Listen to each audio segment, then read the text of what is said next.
ஏம்மா கொஞ்சம் காப்பி போட்டு தாயா. ஏமல என்கிட்ட வந்து கேட்கா? உன் பொண்டாட்டி அங்கே தான் அடுக்கலையில் சும்மா தான் நின்னா, போய் அவகிட்ட கேளு. சரியாம்மா, நான் போய் சின்ன பொண்ணுகிட்டே கேட்கேன். கதை அப்படி போகுதா? ஏம்மா சொல்லியா? ஏம்மா ஒரு குத்து போல சோறு போட்டுதாம்மா. ஏல எனக்கு காலெல்லாம் நோவுதில்ல. இப்போதால வந்து உட்காங்க. செத்த முதுவை சாக்கி விட மாட்டியா? அடுப்பாங்கலையில் தான் உன் பொண்டாட்டி நின்னா பாரு, போய் அவகிட்ட கேளு.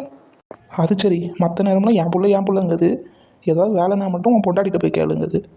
சரியான ஆள் தான் அந்த மாமியா கிழவி. ஏமாந்தாம்மா, இந்த மாதம் சம்பளம் போட்டாச்சு. அப்படியாயா? அதுக்குள்ளே மாதம் பார்த்துட்டாங்க. சரியா சரியா, ரொம்ப சந்தோஷயா. இன்னும் வாரேன்.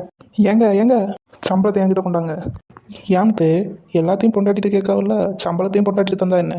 மற்ற நாள் மட்டும் உன் பொண்டாட்டிட்டு கேளு, உன் பொண்டாட்டிட்டு கேளுங்குது. சம்பளம்னா மட்டும் ஆய பொழந்துட்டு தாய் கிழவி வாங்கிக்கிடுதியா? இல்லை பாரு, உன் பொண்டாட்டியை எப்படி பேசிட்டு போகிறாங்க. உனக்கும் வேலை இல்லை, அவளுக்கும் வேலை இல்லைம்மா, நான் போகிறேன். பாருங்க மக்களே, நான் என்ன தப்பாக கேட்டுட்டேன்? சம்பளத்தாசை என்கிட்ட தானே கேட்டது தப்பா? மக்களே, என் மருமவ ஏதோ சேனல் வச்சு நடத்துதாலாம் யூடியூப்பில். அதில் ஏதோ சப்ஸ்கிரைபராக என்னமோ சொன்னேன். அந்த சப்ஸ்கிரைபர் பண்ணலன்னு சொல்லிட்டு ஒரே புலம்பல் மக்களே. சின்ன பொண்ணு டெய்லி புலம்புறா, ஒரு சப்ஸ்கிரைபர் கூட வரலன்னு. கொஞ்சம் பண்ணி விடுங்க மக்களே, இல்லைன்னா அதுக்கும் சேர்த்து என்கிட்ட தான் கத்துவா. பார்க்குற எல்லோரும் கொஞ்சம் சப்ஸ்கிரைப் பண்ணிட்டு போங்க மக்களே. 95% வந்து சப்ஸ்கிரைபே பண்ண மாட்டேங்க. அதுக்கும் சேர்த்து கோபத்தை வந்து என் மேலே தான் காட்டுதா. நிம்மதியாக இருக்க விட மாட்டேங்க மக்களே.